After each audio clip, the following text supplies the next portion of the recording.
Good, good. Thank you for asking. All good, all good. Figure we just come in now, so if you guys wanted to. Sure. Appreciate it. We appreciate that. Yeah, I thought, obviously the way the camp has been broken up here and talking to the players as well, getting a chance to get the guys that were here last year on the ice right away for a practice today, practice tomorrow, that's a good thing.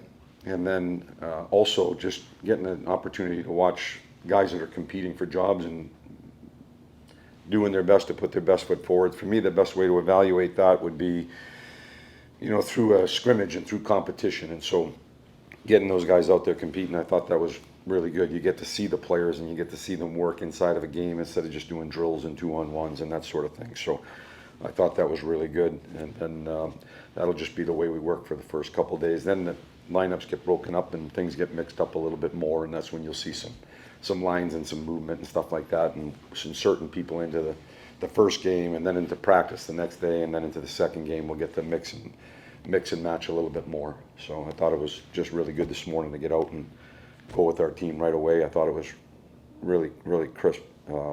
Sometimes it's not like that. Sometimes the passing's off or the speed's off or the compete's off, and I thought it, for the first time getting out on the ice, it was really good.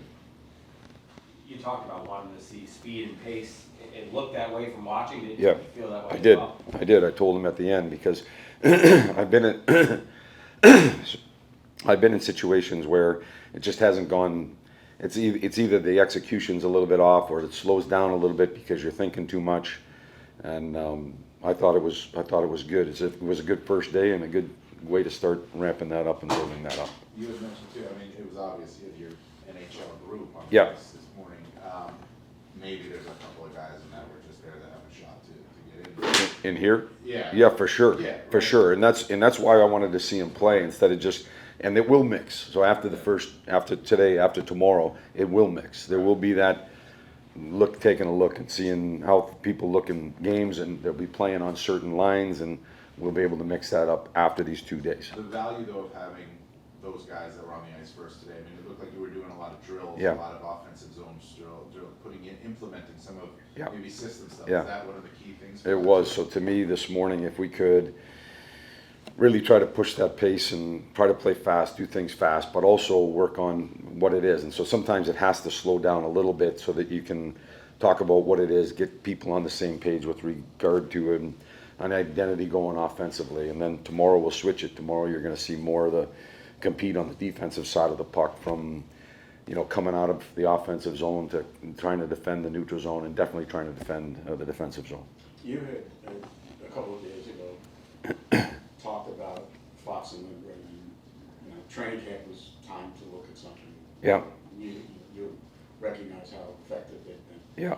I'm wondering, what do you think the upside is if you move Keandre Yeah. up? What So, are you looking? Yep. So that's fair. They'll be switched tomorrow. So the lines are going to switch. We're going to move it around. I said that from the beginning, just to take a look and look at guys.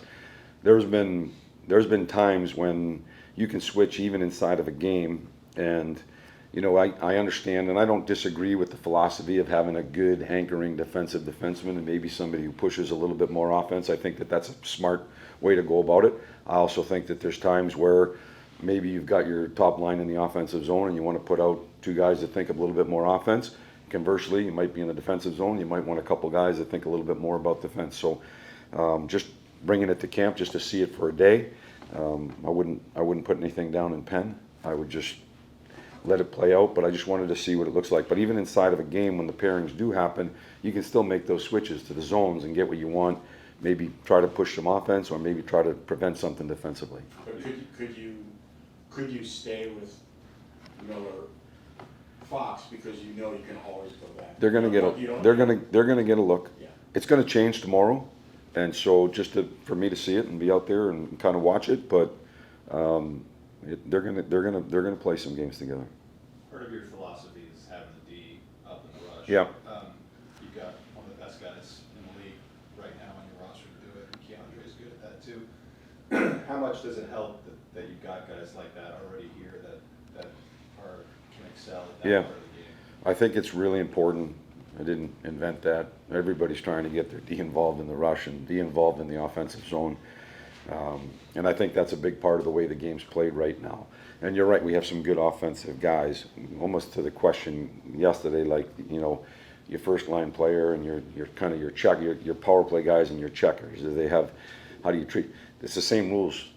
So no matter if you're a defensive defenseman, you're going to be expected to react to the rush. You're going to be expected to react in the offensive zone and see if you can't contribute and help bring things to the net and create offense. So it's not one set of rules for somebody and another set of rules for somebody else.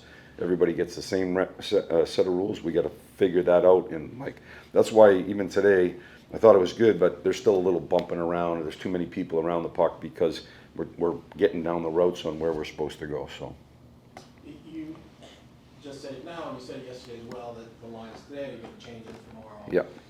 But the significance of, say, Hedel with Panarin, which was something that we saw a little bit last year, but, you know, not a lot. What would you like about, or would you like to see about those two, if those two guys are playing? I'm not sure. I'm here just to see more than anything, and so that will change tomorrow as well. And so it was good today. I actually thought all the lines were good and they executed pretty well. But also it'll change, and there's no set for what I'm looking. I'm just looking to see inside of games if there's chemistry. I'm looking to see if somebody steps up and steps forward. And again, there's opportunity for everybody. There's opportunity for the veteran players that have been here. There's opportunity for the younger players.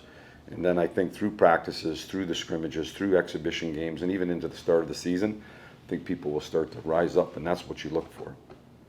I'm sure it can vary based on the situation, but more from a general perspective, do you like to have lines where there's a little bit of everything on a line, or do you like to have a line that might have a specific role that you might want to throw out there in a defensive situation? I've had lines that have had specific defensive responsibilities. Yeah, I mean, I think that they become valuable.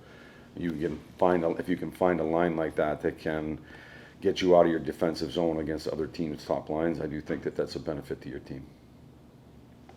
Thank you, guys. See you tomorrow. Thank you.